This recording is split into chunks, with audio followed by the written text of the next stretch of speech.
یہ ایک دو بندوں کا آواز اٹھانے سے تو نہیں، یہ ایک ٹیم ورک ہے. تو آپ کو لگتا ہے کہ لوگوں میں شعور آ رہا ہے، وہ اس کے ساتھ اس آواز کو اٹھائیں گے؟ لوگوں کو دیکھیں نا، سارے لوگ اگر ایک جیسے ہو جائیں تو سارے معاملات ہی ختم ہیں. لوگوں کو شعور دینے کے لیے آپ کو کوشش کرنی پڑتی ہے، لوگوں کو اپنی بات سمجھانی پڑتی ہے. دیکھیں اب جیسے اذان ہوتی ہے، مسجد میں آواز آتی ہے حیا علی الفلاح، فلاح کی طرف آ جاؤ. ہم بھی آواز دے رہے ہیں کہ یہ آپ کا حق ہے، آپ اپنے حق کے لیے آواز اٹھاؤ. جس کو سمجھ آئے گی، کسی کو زبردستی دیکھے تو مسجد میں بھی کوئی نہیں لے کے جا سکتا.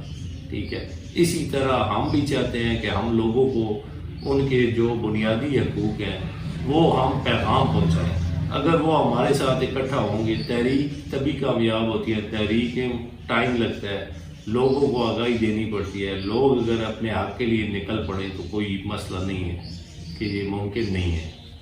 آج جو مسلم لیگ نون کی قیادت بیٹھی ہے، کوئی کہتے جی ضلع پٹھا بن گیا، کوئی جی ہن بن گیا، ہن بن گیا.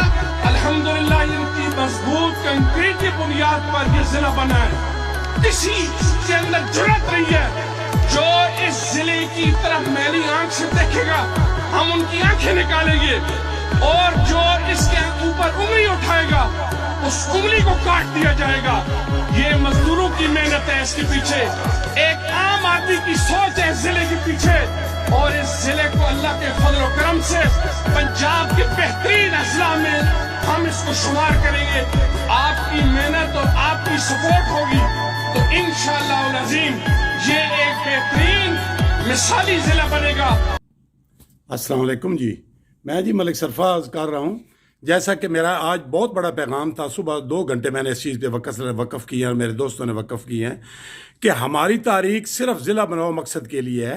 میں نے آج صبح علل سویرے ارلی ان دا مارننگ اٹھ کر اپنے پنڈ گیپ کے تمام مالکان کو میں نے پیغام دیا ہے کہ پلیز تمام وڈیروں کو، تمام سیاسی قیادت کو، تمام حیدری گروپ کو، تمام ٹیچر ایسوسیشن کو، تمام لیکچرار صاحبان کو، ہر طبقہ فکر کے وکلاء کو، ہر طبقہ فکر کے بندوں کو میں نے یہ ایڈوائز کیا ہے اور میں نے اپیل کیا ہے، میں نے انوائٹ کیا ہے کہ بھائی آؤ پنڈی گیپ کی مٹی کا تم پہ قرض ہے.